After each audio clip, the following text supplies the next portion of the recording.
Hello.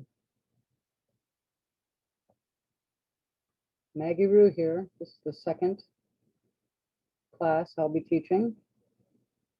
And last.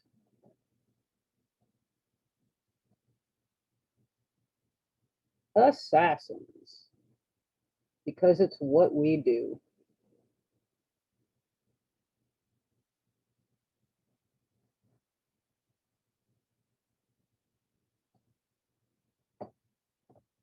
Hello.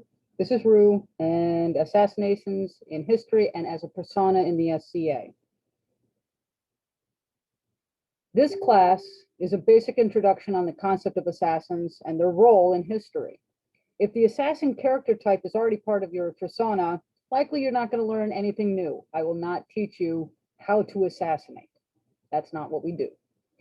Every nation on Earth has used assassination at some point as another, as a means to an end. Likewise, in nearly every nation, there has been an anti-establishment revolutionary that would use assassination against their country's government.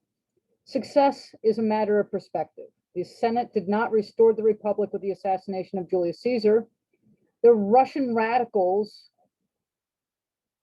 did not save fellow countrymen from the oppression by murdering the Tsar, along with several others. Other assassinations, however, such as that of Francis Ferdinand and Martin Luther King Jr., have continuing effects that have lasted for generations. So what is an assassin? And I have to apologize right now, my pronunciation is going to be terrible. Just get that out of the way. So the word assassin originally had nothing to do with contract killing.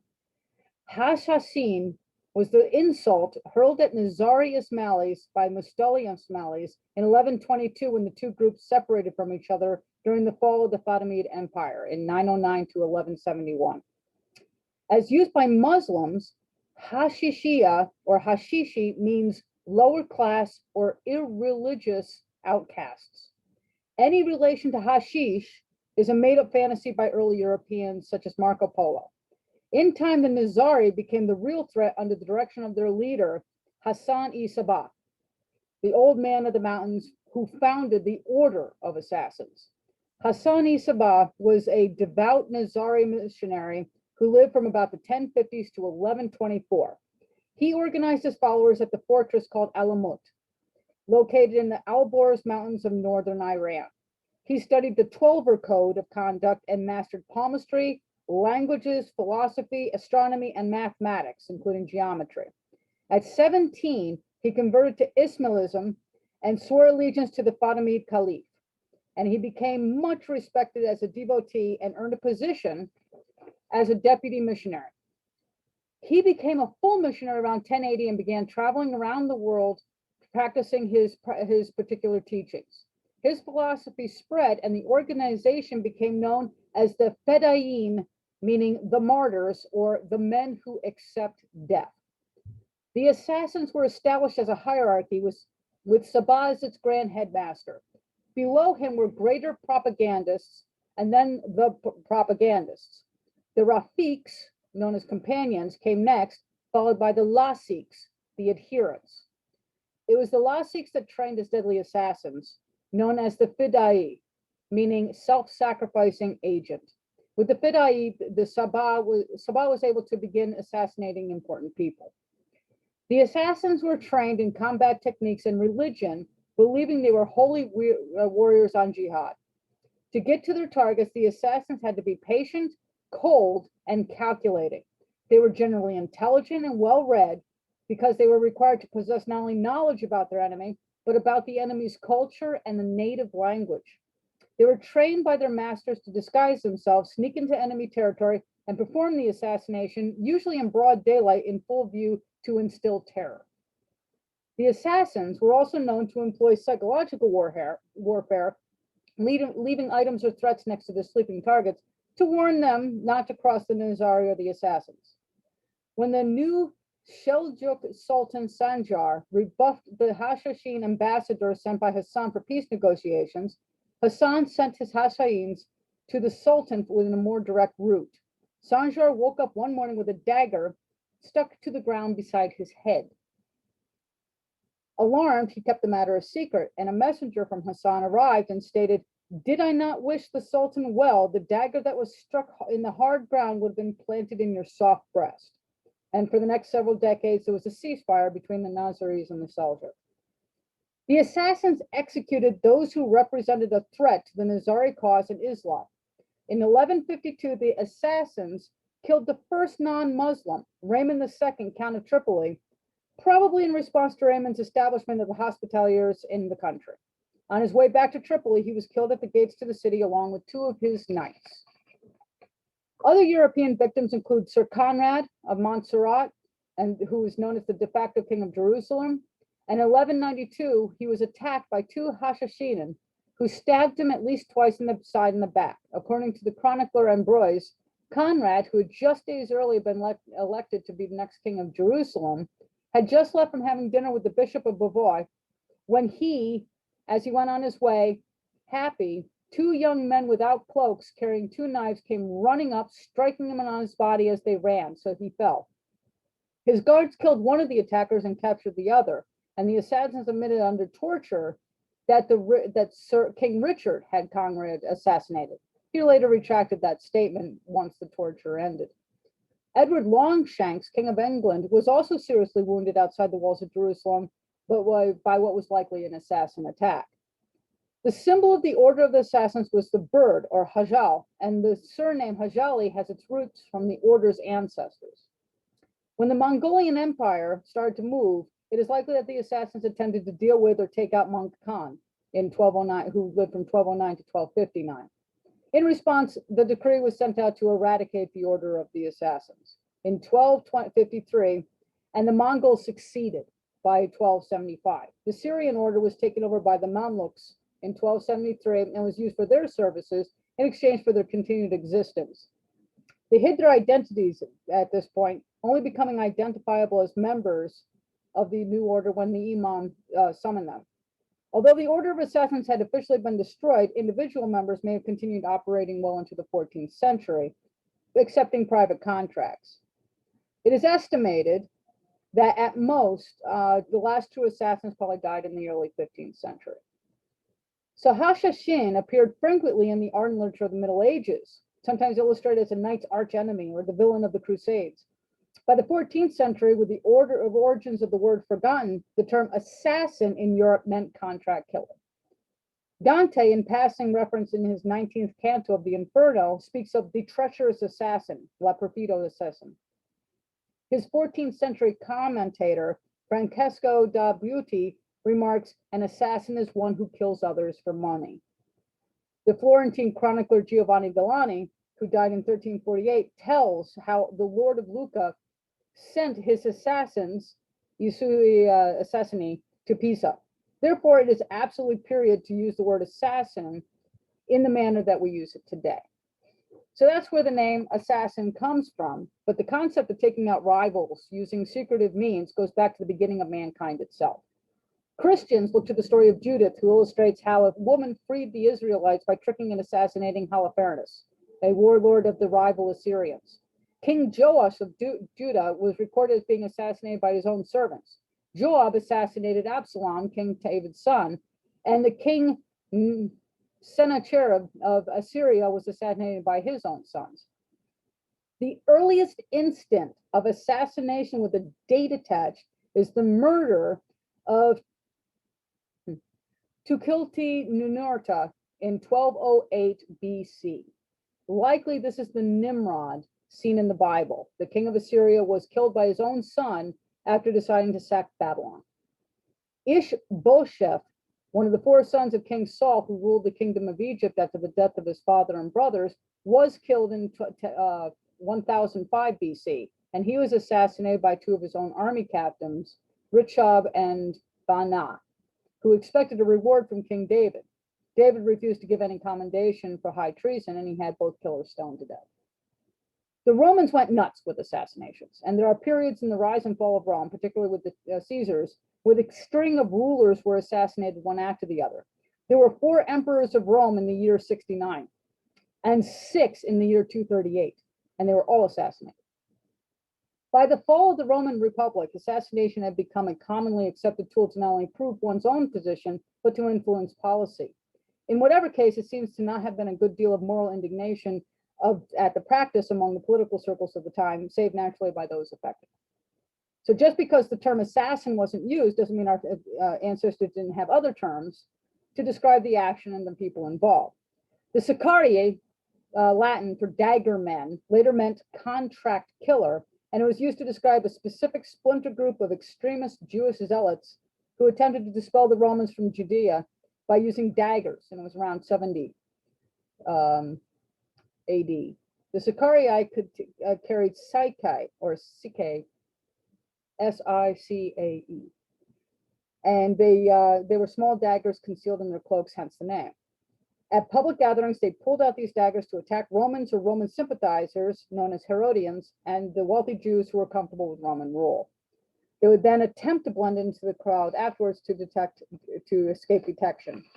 It is believed that the leader, who ended up in Masada, may have contributed to the decision for mass suicide, and he was a Sicarii. Believed. You have the Thuggi, also known as Thuggi or simply thugs, and they were an organized gang of professional assassins who traveled in groups across India for several hundred years. They were devoted to Kali, the Hindu goddess, and they were first mentioned in the history of Firuz Shah, dated around 1356. The leaders of the long-established thug groups tended to come from father-son lines as the gang developed into a criminal tribe. Aside from heritage, one could be recruited by hanging around a known gang of thugs, or they could be recruited by as children from the caravans that were raided. A fourth option to becoming a thug was by training with a guru, similar to an apprenticeship for a guild or profession, during which the candidate could be assessed for reliability, courage, discretion, and discipline. As with modern criminal gangs, each member of the group had its own function. There was the hitman, the lookout, the getaway driver, the guy who was tasked with luring travelers with charming words or acting as a guardian to prevent the escape of victims while the killings took place. They usually killed their victims in darkness while the thugs made music or noise to escape discovery. If burying bodies too close to a well-traveled trade route, they would need to disguise the graveyard as a campsite, tamping down the covering mounds and leaving items of rubbish or remnants of a fire to explain the disturbances and obscure the burials. The garrote is often depicted as the common weapon of the Thuggi. It is sometimes described as a rumel, or yellow scarf used as a head covering or a cummerbund. The yellow is more of a cream or khaki yellow than a bright yellow.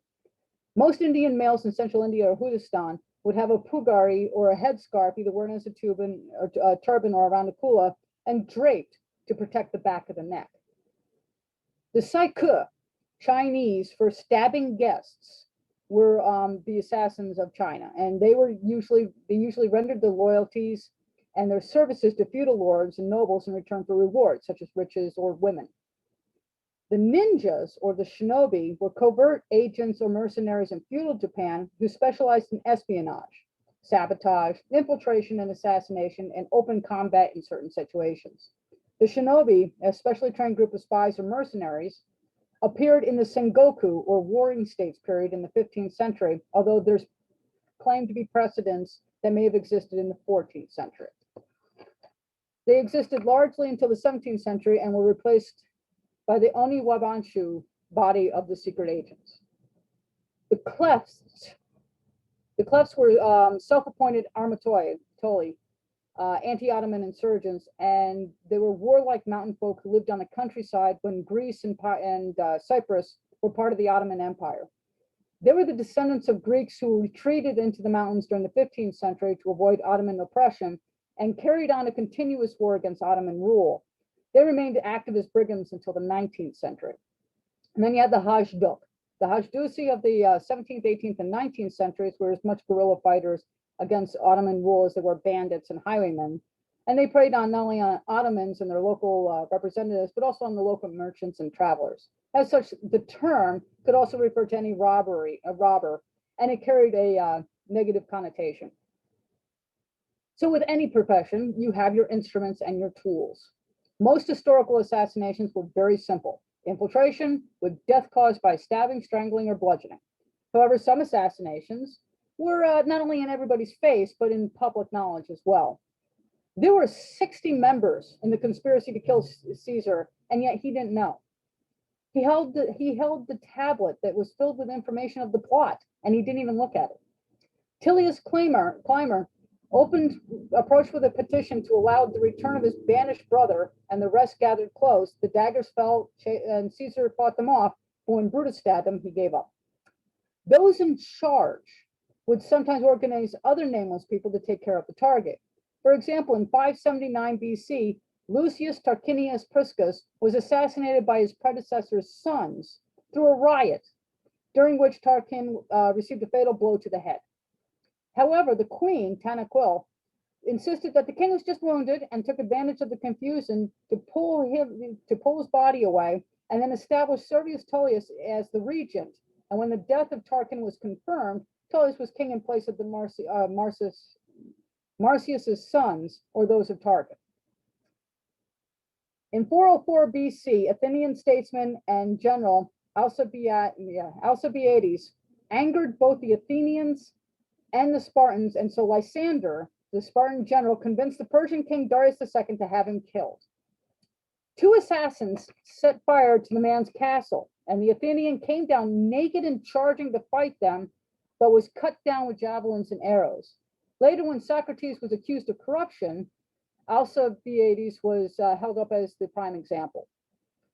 In one of the more interesting failed attempts, Nero threw a boat at his mother and missed. She was an accomplished assassin herself who had poisoned at least 10 people, including her second and third husbands. It is believed that she was too knowledgeable in poisons to be killed in that manner, and she was said to take antidotes on a regular basis. There are many accounts of the assassination of Agrippina the Younger, and some are considered fantastic and anti-Nero propaganda.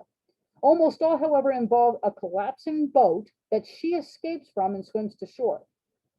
He then sent an assassin after her to finish the job, either claiming that she committed suicide or accusing her of sending an assassin after him, and it was all agreed that she was killed by a sword in that attempt, finally. In 1566, David Rizzio was assassinated for the sole reason of terrorizing a pregnant woman. Private Foreign Secretary to Mary, Queen of Scots, an Italian musician, and he was the favorite of the young queen. She was pregnant, and if she carried a term, it would ruin the plans of her husband to become regent. Her husband, Henry Lord Darnley, as well as the Earl of Morton, Baron Lindsay, and Baron Ruthven, plotted to force her to miscarry by having her witness the brutal murder of the Italian musician, and then accuse the dead man of being the queen's lover. The plot was carried out at a dinner where 6 assailants, led by Morton and Lindsay, grabbed Rizzio while he still clutched at Mary's skirts, and they hacked him to pieces with a dagger. Mary did not miscarry, however. She did pretend to have a reconciliation with Darnley until a year later, when Darnley was strangled to death by agents of the Earl of Bothwell, whom Mary later married. However, the scandal of the remarriage forced them both to flee and Mary to abdicate to her half-sister. Sneakiness is actually considered a main attribute of assassins, and there are instances in history of such covert operations and disguises. Prince Gwang, son of the late King Xufan of the Wu state, was upset after a series of unforeseen circumstances led to his father's throne being passed not to him, but to his cousin, who is now known as King Liao. Prince Gwang quietly started recruiting men of talent. He found Wu Zixu, a refugee from the Chu state who had befriended many people while on the run. Wu Zixu recommended a few swordsmen to Prince Gwang, including one of them called Xuanzhu.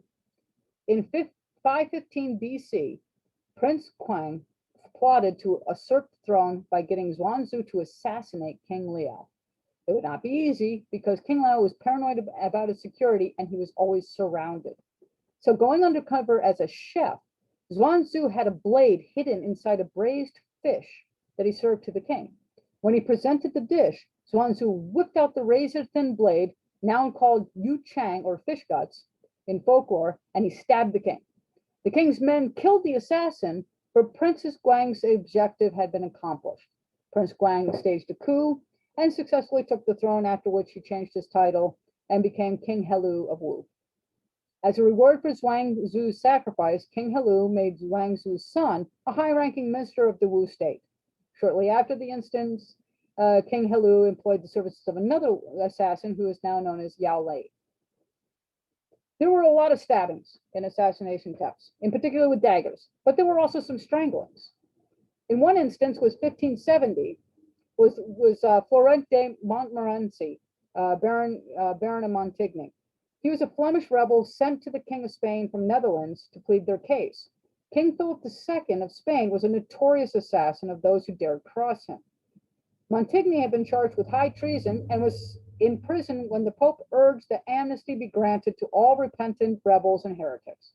Rather than turn him free, King Philip had him garroted in his prison cell and then announced that the Baron had died of fever, granting him a nice burial and 700 royal masses. Then there's the alleged assassination method of Edward II. Before his deposition in later death to 1327, Edward II ruled for 20 years as the King of England. His reign was famously disastrous and marred by political distrust and military failures. Immediately upon his abdication, Edward's political enemies decided they couldn't afford to keep him alive. While imprisoned at Berkeley Castle, a group of assassins confronted him at night and, according to rumor, murdered the former king by forcibly inserting a red-hot iron poke directly into his rectum. So poisons. Poisons are a much more traditional choice, as imperceptible with delayed symptoms for a cleaner getaway. Usually using plant or mineral poisons, most assassinations through poison were successful, but there are some exceptions. Arcesilas II was the fourth Greek Cyrenian king and a member of the Bataea dynasty, and his advisor Learchus slipped a sea hare into the king's drink to attempt to usurp him. But sea hares, incidentally, are non-poisonous. Learchus had to sneak into the king's tent and strangle him with his own hands. He then proclaimed himself emperor, but it didn't last. In 304 in Korea, Bunseo, the 10th king of the Baekje, one of the three kingdoms of Korea, was fighting against the Chinese Lelang commandery, and he captured a district, so the Han sent an assassin to poison him. In the French courts, the administration of drugs by contending mistresses was a time-honored art. However, in 1450, Agnes Sorel I, officially recognized as the royal mistress in France, was poisoned, and it was only in 2006 that analysis of her remains confirmed she had been overdosed by mercury. The Italians, from the Romans to the Venetians, had always had a soft spot for poisons of every sort, but by the 1400s it had turned into a fascinating art. From documents procured through the archives of Venice, we find not only the names of several known poison makers throughout the region, but their processes as well. The poisons that the masters used were of two kinds: veneni, a tempo or slow poison, and rapid poisons, the most popular choices being poisoned meat or poisoned drink, although it was believed that Pope Alexander succumbed to poison candy. There were other methods discussed at length as well. We find in instances of the preferred Indian technique, powdered diamond. In 1585, the French ambassador discusses an attempt on his king using two poisoned seals. In 1499, Caterina Sforza, mistress of the city of Forli, attempted to poison Pope Alexander VI herself with credentials brought to him in a scarlet cloth inside a hollow cane. There are also proposals of poisons that could be thrown into the fire that would kill everyone in the room. Sir Thomas Overberry in 1613 was a poet and essayist, as well as an intimate advisor to Robert Carr, who King James I was overly affectionate of. Robert the Carr fell in love with a married woman, Lady Essex, and Overberry used poems to scandalize it, not wanting to lose his place with Carr. Lady Essex and her family plotted Overberry's demise, and the king was apparently disappointed as Overberry was seized and thrown into the tower. It took 100 days for him to die. He was fed a diet of arsenic, nitric acid, hemlock, ground diamonds, and mercury. After surviving that, his guards injected him with a powerful corrosive. Lady Essex's marriage was annulled and she married Carr. However, continued rumors and the open publication of the writings of Overberry forced an investigation, and the guards and others involved parties were convicted and hanged. Carl and his new wife were also convicted, but saved by James I despite near riots. James I's reputation suffered as well. As weaponry became ranged and far-reaching, sniper attacks became more popular. In 1100, William Rufus, King of England, the second and favorite son of William the Conqueror, was eliminated with an arrow to the lung during a hunting trip. Although later legends add a name to the assassin, a knight named Walter Tyrrell, acting on orders from the king's younger brother, Henry, most swear it must have been an act of God. Technology encouraged assassins to further embrace firearms and explosive for the dirty deeds. The first recorded assassination via firearms occurs in 1548. Kung Warawanshathirat was the usurper in Thailand's Ayutthaya kingdom, ruling only 42 days before he was killed by gunfire. His head and that of his paramour were then displayed on spikes and their bodies left to vultures. In 1570, James Stuart, 1st Earl of Moray, was at Stirling Castle where he invited the English diplomat Sir Henry Gate, Marshal of Berwick, and the soldier Sir William Drury for dinner in the Great Hall. Later in his bedchamber, he told the English visitors he would meet with them and certain Scottish nobles at Edinburgh on Monday or Tuesday to discuss the rendition of the English rebels. On the 21st of January, he sent letters to summon Morton, Lindsay, and Home to the meeting in Edinburgh. Moray was assassinated in Linlithgow by James Hamilton, a supporter of Mary. As Moray was passing in a cavalcade to the main street below, Hamilton fatally wounded him with a carbine shot from a window of his uncle Archbishop Hamilton's house. And this was the first recorded European assassination by a firearm. In period times, assassination attempts were sometimes survivable, sometimes ridiculously so. In 1584, we get William the Silent. As William the Orange, he opposed Spain. As William the Silent of the Netherlands, he was accused of heresy by the Spanish Inquisition. Numerous assassination attempts were made, and a price of 25,000 crowns was offered to take him out. In 1582, Jean Jaureguy approached William and shot him in the head. Despite this, William recovered, albeit slowly. Later, two conspirators set about to poison him, but they were caught. In 1583, an ambush failed, and William moved to his headquarters. In 1584, a Hans Hansgum of Flushing tried explosives, and he failed and was executed. A zealot named Balthazar Gerard of Burgundy went to the Duke of Parma and was promised a large reward. So he came before William as a poor Calvinist, got some money, and then hid in a room until William entered, shooting him 3 times. This time, William died. Gerard was put through painful torture and death, but the reward was paid to his parents. So there are some works on assassinations and assassination techniques. In 300 BC, Chanakya, an Indian teacher and royal advisor, wrote about assassinations in detail in his political treaty, Arthashastra.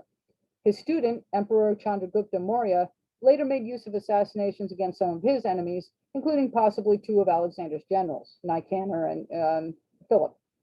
It's been described as a book of political realism, analyzing how the political world does work and not very often stating how it ought to work, disclosing to a king what calculating and sometimes brutal measures he must carry out to preserve the state and the common good. Some of the methods discussed in detail were assassinations, the institution of spies, secret weapons, ambushes, and toxins and drugs. In 91 BC, you have the records of the Grand Historian by Sima Qian, which was created in China and contains a section entitled The Biographies of Assassins. They list 5: Cao Mo, Zhanzu, Yu Rang, Mi Zheng, and Jing Ke. In the 800s, we have the Kitab al-Samun, the Book of Poisons by Ibn Washia. It contains recipes for compound poisons that are most effectively administered in the highly spiced food of the region, and the ingredients were minced or chopped fine and added in. The first Western publication on the topic of assassins was authored in 1603 by a court official for King Henry IV, and it started the false relationship with hashish. The earliest use of the word assassination was by William Shakespeare in Macbeth. For obvious reasons, many of the assassins of the past are cloaked in obscurity. Likely, they were known by a friend of a friend, and most did not make contact killing their chosen career. But there are a few who are deemed masters of assassins. Bagoas was a eunuch who became vizier, chief minister, to Artaxerxes III. With the help of mercenaries, he successfully took control of the Egyptian empire for the Persian kingdom. Later biographies state that Bagoas stole the Egyptian manuscripts from the temples and then resold them back to the priests and became incredibly wealthy. By the end of Arceus III's reign, Bagoas was the true power in Persia. He believed in eliminating problems to his secret reign. So Artaxerxes III decided he didn't need the vizier anymore, and he was killed, along with the entire royal family except for the youngest son, Arceus. After 2 years, Arceus planned to take back control of his kingdom from Bagoas, but the eunuch moved first and poisoned Arceus. Bagoas then manipulated a cousin of Arceus to the throne as King Darius III. When Darius attempted to become independent of the powerful vizier, Bagoas tried to poison him too, but Darius was warned and forced Bagoas to drink the poison himself. Plutarch reports an angry letter from Alexander to Darius, naming Bagoas as one of the persons that organized the murder of his father, Philip II. So he may have actually been an assassin of more than just the kings of Persia.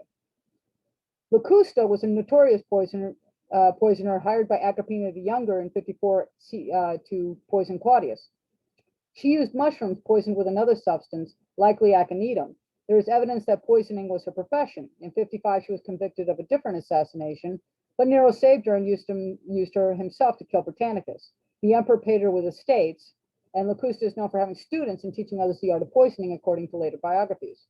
She also had the state's permission to investigate deaths by toxin and report on them. Nero suicided, and Locusta was condemned to die by the Emperor Galba around 69, and we're not sure if that actually was successful. The Council of Ten. From 1310 to 1797, the Council of Ten worked out of the Republic of Venice, formally tasked with maintaining the security of the Republic and preserving the government from overthrow or corruption. Although its actions were often secretive, it was generally considered to be fair and effective by the citizens of the Republic. To maintain their power, it is said they often used methods like poisoning to kill off threatening controversial figures. Several victims were murdered by a lethal dose of a mercury-based compound and various forms of arsenic. The Council of Ten left behind their archives, and they're available on Google and online. So we know that in 1419, the council resolved to assassinate the Emperor Sigismund and ordered that a special poison be procured by a famous druggist named Peter Paul from Padua. Peter Paul was absent, so the Ten turned to a Master John, known as a physician in Vicenza, as well as another famous poison maker, Michel de Nievo. In February of 1420, they report that they had received their eatable and drinkable poison from Vicenza. But the emperor actually lived till 1437, when he died at the age of 69, so it appears that this is one assassination attempt that failed. There can be found in another document dated December 14th, 1513, that a brother John of Ragusa proposed with the greatest secrecy to the Ten that some admirable methods of mysteriously causing death befall upon him. The other, dated April 27th, 1527, shows that the Council of Ten resolved to remove the Constable Duc de Bourbon by poison. He saved them the trouble by getting killed in the subsequent assault on Rome. In 1419, John the Fearless, second Duke of Burgundy, existed, and he was believed to be a villain, a traitor, and an assassin. He was a master of intrigue and alliances and attempted to make his house more important than the king's. The king's brother attempted to keep John from usurping the king, but John the Fearless had his henchmen lure the Duke of Orleans into a fatal ambush in Paris. In his intrigues, however, he played England's Henry V against the Dauphin, Charles VII, and when they met, John the Fearless was stabbed to death by parties loyal to the Dauphin. Giovan Battista Montesecco, and a professional assassin, was hired in 1492 to take out Lorenzo de' Medici, ruler of Florence in the Pazzi conspiracy, where the conspirators sought to install the Pazzis as rulers. Lorenzo and his brother Giuliano were said to be murdered at a banquet by Montesecco, but it is legend that the assassin secretly met Lorenzo and liked him, so had a change of heart. The plotters turned to two priests, Stefano de Bagnone and Antonio Meffe, and Giuliano was stabbed 19 times. However, Lorenzo only received a neck wound and was rushed into the sacristy and shut the doors. The assassins were forced to retreat. The citizens sided with the Medici and the Pazzi fled. Montesecco confessed to his involvement, implicating the conspirators, and was executed for his turn to the good side. Cesar Borgia, who lived from 1475 to 1507, helped make the Borgia name synonymous with treachery and assassinations. In The Prince, Machiavelli uses Borgia to describe the dangers of acquiring a principality by virtue of another. Cesar Borgia's father gave him the power to set up, and as Pope himself, kill plenty of people. Cesare ruled the Romagna with skill and tact for the most part. However, when his father died and a rival to the Borgia family took the papal seat, Cesare was overthrown in a matter of months. In 1605, the gunpowder plot aimed at blowing up the parliament where King James and his top ministers were present. All the conspirators were angered by the increasing oppression of Roman Catholics in England. Robert Gatsby concocted the plan, and he needed a military man, so they enlisted Guy Fawkes. Disguised as coachmen, they smuggled 36 barrels of gunpowder into the cellars beneath. Unfortunately, one of the conspirators tried to warn a Catholic peer who turned them all in. Fawkes was tortured to determine his co-conspirators and then hanged, drawn, and quartered in front of the parliament. Giulia Tufana was a professional Italian poisoner that invented aqua tofana, which was a colorless, tasteless liquid containing mostly arsenic and lead, possibly belladonna, and it was easily mixed with water and wine to be served during a meal.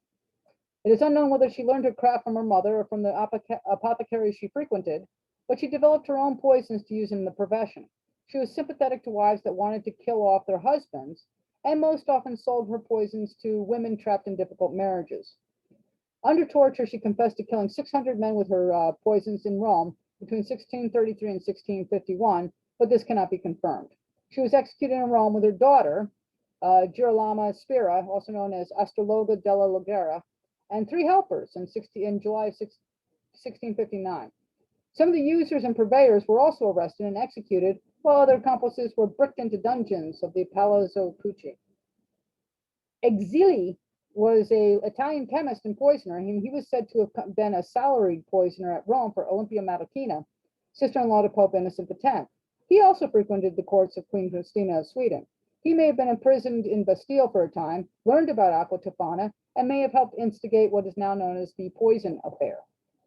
So the affair of poisons, which is a little bit after in period time, but is incredibly amazing. It was the major scandal in France that blew up in 1677 to 1682 during the reign of King Louis XIV. It likely started, however, well before that. Although being slightly after the period of the SCA, it shows that there were groups of contract killers that could have existed within our time. What was revealed was that there was a secret society of assassins, all fortune tellers working for the aristocracy. A number of prominent members of the French society were implicated and sentenced on choices of poisoning and witchcraft, and the king himself was a target by the poisoners. The poison affair implicated a total of 442 suspects. 36 were executed, 5 were sentenced to the galleys, and 23 to exiles. This excluded those who died in custody by torture or suicide. Additionally, 61 of the accused were never brought to trial, but placed outside of the justice system and imprisoned for life. So the main part is Madame de Brinvilliers, who with her lover, Army Captain Godin de Saint Croix, poisoned her father, 2 of her brothers, and a myriad of other people. She used aqua tofana, a recipe that she had learned from Saint Croix, who said that he had learned it from Exili. In 1675, she was arrested and confessed, and it's said that her trial blew open the poison affair. However, there have been notations that the mastermind behind the poison affair, Lavoisin, acted separately from Brinvilliers, and their mutual poisons were just coincidental. They were investigating one, they found this other one. So then there's Lavoisin, and Lavoisin is the mastermind. Catherine Monboisian, also known as Lavoisin, was a French fortune teller and poisoner. She also practiced medicine, particularly midwifery, and performed abortions. She was adept at studying faces and reading futures. She successfully defended her practice before professors at the Sorbonne. She sold amulets and trinkets at first, but then moved on to aphrodisiacs and poisons. She also arranged black masses for those who wanted to call upon the devil to get their wishes. She was arrested after a botched attempt to kill King Louis XIV by Madame Montespan, and it was revealed that Lavoisin led the poison ring, handled by a network of fortune tellers. In prison, she was never tortured, likely because many feared that she would name highly influential names.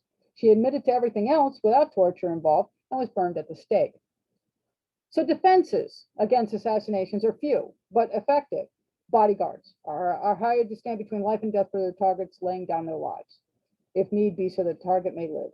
Both Takilia and Megasthenes of India mentioned that a king's women bodyguards are the best protectors, and both also advised rulers to change their beds throughout the night to waylay assassins. It has to be assumed that due to the evidence of kings and emperors wearing disguises from time to time, Charles II, Emperor of China, that disguises and body doubles might have existed. Taste testers and checkers that the food and drink were not poisoned were popular with Pope Alexander VI and Queen Elizabeth. Helotus was the official taster for the Roman Emperor Claudius, and he's famous because he failed. Claudius was killed by poison in 54 AD, and Helotus was a suspect in the murder. Then again, it's also been proven nowadays that it takes at least a few hours for most poisons to take effect. Therefore, taste testers were actually more for show than reality. Poisons are rarely used in modern settings with any success, although there are a rare few, because modern medicines not only improve chances for survival, but higher rates of success in catching the assassins. These defenses are often effective against real-life would-be attackers, as seen as history, and many are even more effective today. Mithridatism is an interesting style of survival technique seen in antiquity and discussed repeatedly in movies and fairy tales. And it's the concept that you can make yourself immune to certain chemicals by taking little doses of it until you build up the immunity. But it's not a myth, and several famous members of royalty tried it.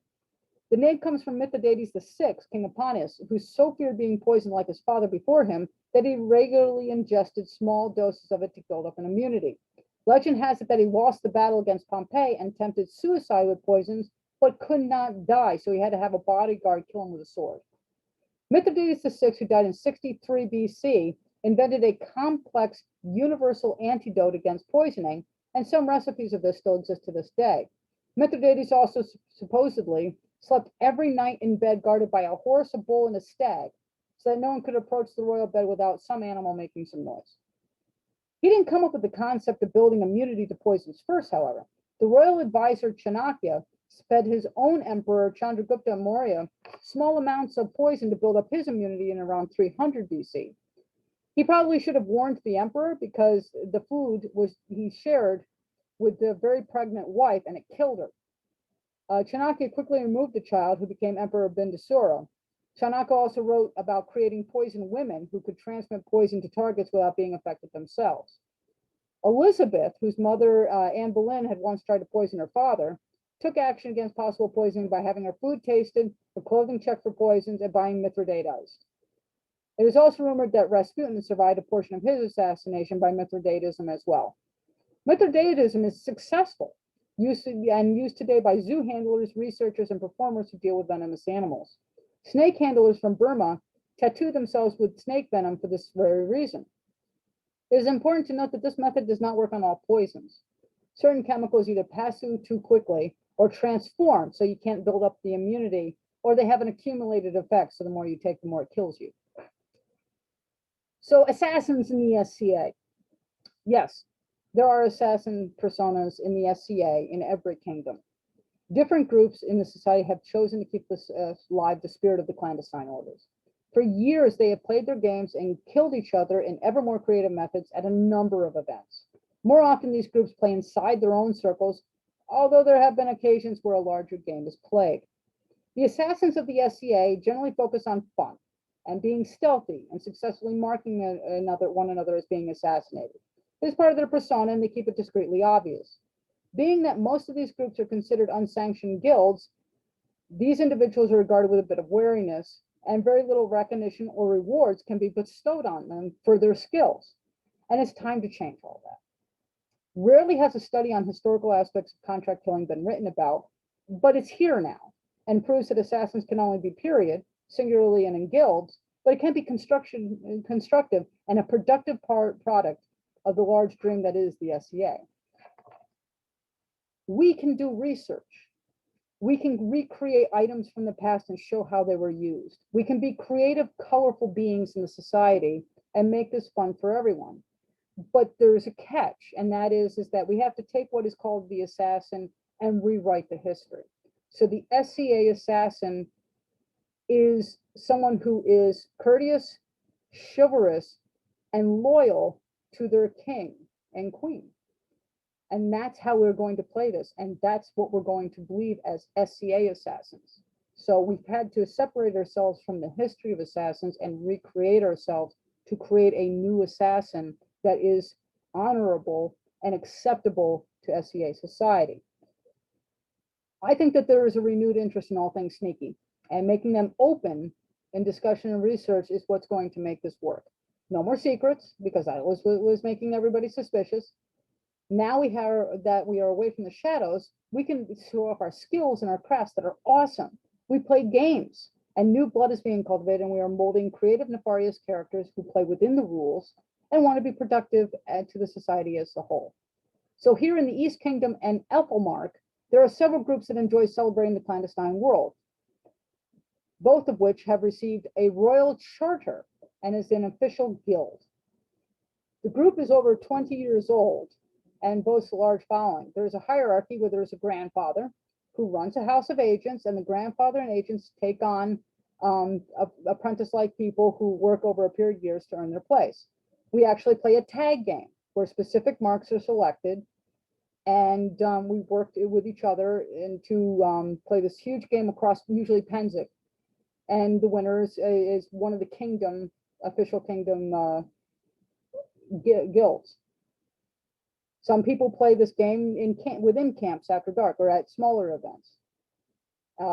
There's been a third group from Mid-Realm who's unofficial, who hosts the larger game with adult and child versions at Pennsic. Let's hope in the future that the kingdoms themselves will get more involved and help form guilds throughout the known world so we can all compete against each other. Our assassins in the SCA do not kill randomly or for pleasure. It's a job. We want, money. So an apprentice must learn, however, and practice. Therefore, we have what's called the game.